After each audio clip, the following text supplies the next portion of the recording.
Vitamin B12's emerging role in the management of chronic fatigue syndrome, CFS, offers a fascinating glimpse into how this essential nutrient may hold therapeutic promise far beyond its textbook functions.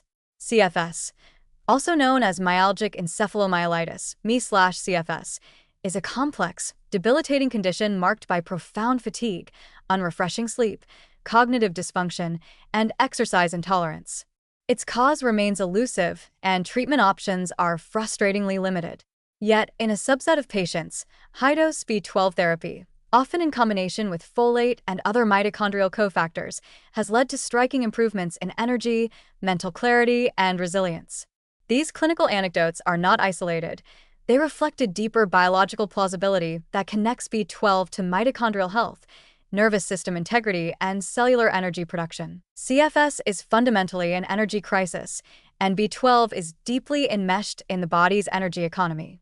One of its key roles lies in the methylation cycle, where it acts as a coenzyme for methionine synthase, a crucial step for generating acetylmethionine, SAMe, which supports neurotransmitter metabolism and gene expression.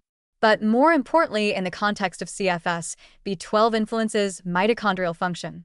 Mitochondria are the energy factories of the cell, producing ADP through oxidative phosphorylation.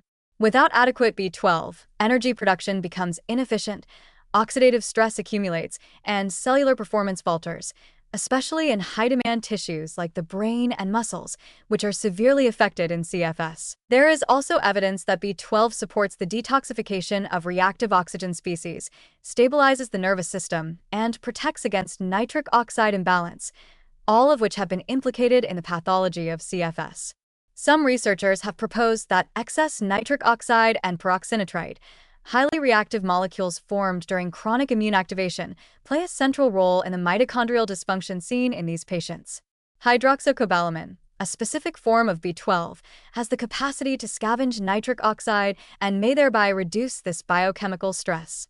This mechanism, while still speculative, aligns with reports of improvement in CFS patients treated with high-dose hydroxycobalamin injections, often far above the standard replacement levels used for anemia. The neurological overlap is just as compelling. CFS often presents with cognitive symptoms, brain fog, poor memory, difficulty concentrating, which are also prominent features of B12 deficiency. The parallels are too close to ignore. In both conditions, patients may suffer from demyelination, reduced neurotransmitter synthesis, and altered cerebral blood flow. B12's role in myelin maintenance and its downstream effects on mood, cognition, and sleep architecture suggest that it could be a quiet modulator of neurological resilience in CFS, even if blood levels appear normal. In fact, one of the most frustrating aspects of CFS management is the reliance on standard lab ranges. Many CFS patients have B12 levels in the normal range, but still respond dramatically to supplementation, suggesting a functional deficiency at the cellular level, perhaps due to poor transport, receptor resistance, or high tissue demand. These clinical patterns have not gone unnoticed by forward-thinking clinicians.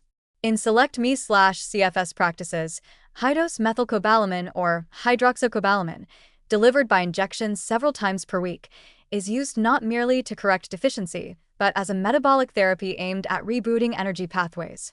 When combined with active folate, methylfolate, magnesium, carnitine, and CoQ10, the results can be transformative for some patients.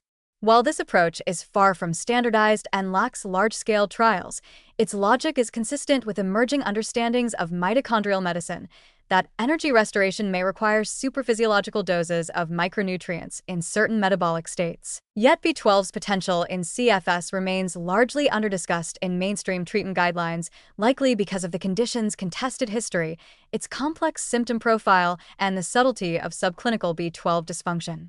Most standard protocols do not include trials of high-dose B12 unless a patient meets strict deficiency criteria, missing the opportunity to explore its broader therapeutic potential in energy-related disorders.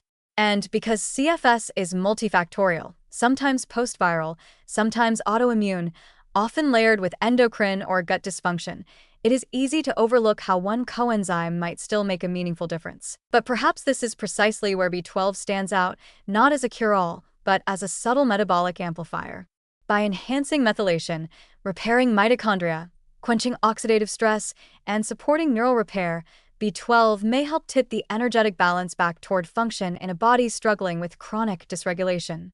It does not fix everything, but it may create the internal conditions necessary for recovery, especially in those with hidden vulnerabilities or genetically inefficient B12 metabolism. In the end, the story of B12 and CFS is not one of miracle cures, but of biochemical alignment.